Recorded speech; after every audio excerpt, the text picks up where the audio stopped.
un joueur qui n'est pas un joueur de basket acclamé sur un parquet du NBA, c'est une première. Alors, on a tricoté une petite question. Son mondial 2022 a-t-il encore plus d'impact que son mondial 2018? C'est le débat du 20h30 Info. Jingle et on y va.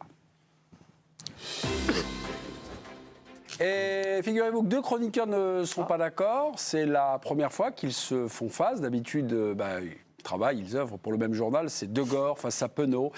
Son mondial 2022 a-t-il été encore plus, ou a-t-il eu plus d'impact que son mondial 2018? Damien, vous avez répondu oui. Et Hervé est en position de contre. Il vous répondra non. Comme souvent quand il est à court d'arguments. Écoutez, Damien, montrez-lui la voie, s'il vous plaît. Montrez-lui la voie, s'il vous plaît, je vous en supplie, Damien. C'est à vous. J'invite Hervé à regarder avec un peu plus d'attention les images justement de Mbappé à New York et à Brooklyn lorsqu'il arrive dans ce stade, lorsqu'il va voir les joueurs à la fin dans le vestiaire, des Nets.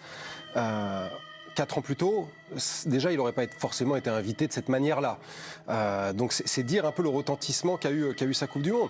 C'est pas la même Coupe du Monde d'Mbappé. Il y a 4 ans, c'était le jeune qui s'imposait. Là, c'était la star qui était au duel avec l'autre star, Messi, et ça a guidé la Coupe du Monde tout le long. Donc, inévitablement, cette comparaison a conduit à un impact différent. Il paraît que vous faites fausse route, Damien. Je suis désolé, c'est une rareté. Non, pourquoi? Non, la Coupe du Monde 2018, c'est ça qui l'a révélé au monde entier. C'est-à-dire qu'il y a eu un impact absolument invraisemblable. Là, d'une certaine manière, il y a eu une forme de confirmation. Je me souviens quand j'étais en Russie, dès que je parlais à des gens à l'extérieur, ils disaient mais c'est qui ce Mbappé? Tout le monde avait du Mbappé plein la bouche. Aujourd'hui, ce qu'on a vu, c'est finalement quelqu'un qu'on connaissait déjà il y a 2-3 mois. C'est déjà une méga star mondiale, l'un des plus grands joueurs du monde. Le Real Madrid le voulait, et c'est pas pour rien. Donc simplement, c'est l'ère de la confirmation.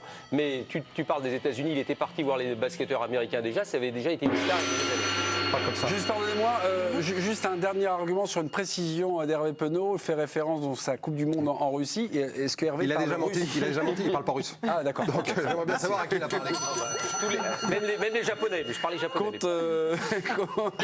On veut rien savoir de tout. Compte Twitter. En revanche, votre ami parle japonais. Compte Twitter de l'équipe du soir. Si vous dites oui, c'est Damien. Si c'est non, c'est le polyglotte Hervé Penaud. Président Domenech, son mondial 2022 a-t-il eu encore plus d'impact qu'en ce mondial 2018? Qu'en pensez-vous? Pour moi, c'est évident. C'est la confirmation, justement, d'une star naissante et qui confirme. Et c'est vrai que le duel avec Messi a fait que ça a pris des proportions énormes. Et que la réaction de ce qui se passe aux États-Unis au basket, elle confirme ça. C'est vraiment, ça confirme deux choses déjà. Que Mbappé est une superstar mondiale et que le football aux États-Unis a pris une ampleur qu'il n'avait pas il y a 4 ans, il y a 5 ans. Il y a les deux phénomènes. Mais c'est sûr que pour moi, l'impact de cette Coupe du Monde, les images de Mbappé dans cette finale, elles resteront dans les mémoires de tout le monde à vie. Je veux dire, on ne pourra jamais l'effacer. Et dans le monde entier, il pourra aller partout maintenant dans le monde entier.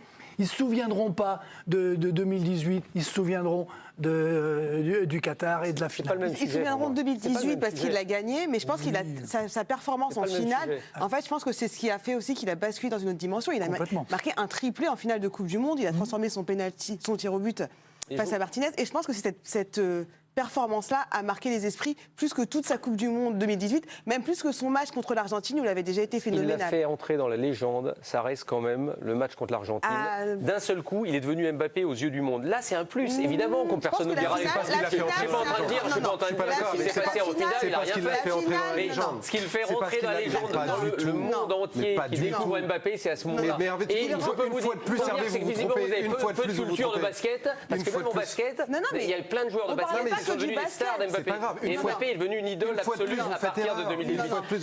Il y a quelques mois, c'était déjà une star absolue. Mais non, mais c'est pas pareil. C'est 3 buts, mais c'est pas ça. Mais 3 buts en finale de Coupe du Monde, c'est ça qui fait entrer dans la légende.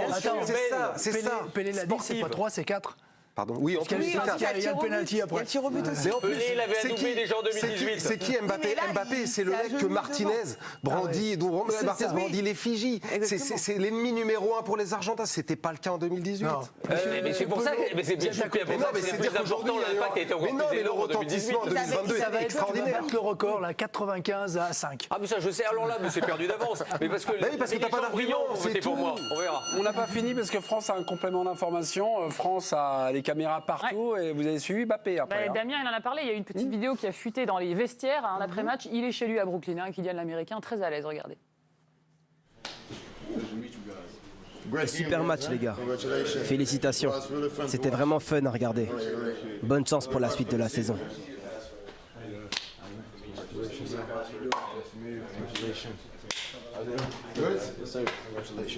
Cette année, c'est dur. Surtout avec son nom, ils sont pas quand même. Rien de demander. Voilà, il est facile, Kylian Mbappé. Ce qui m'a intéressé, c'est un peu côté coulisses. C'est pas le dernier C'est mon côté, vous allez dire fouille-mère, mais derrière cette opération, il y a le même équipementier.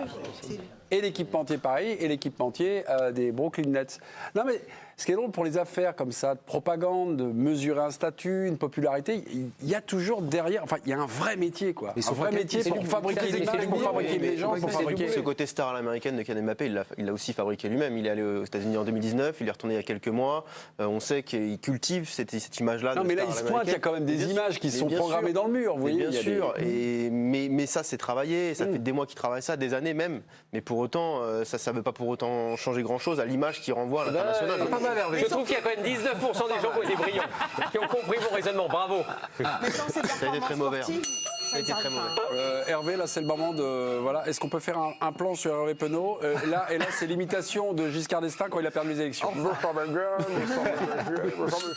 Voilà, bon, on a perdu tous les jeux en plus. Merci beaucoup.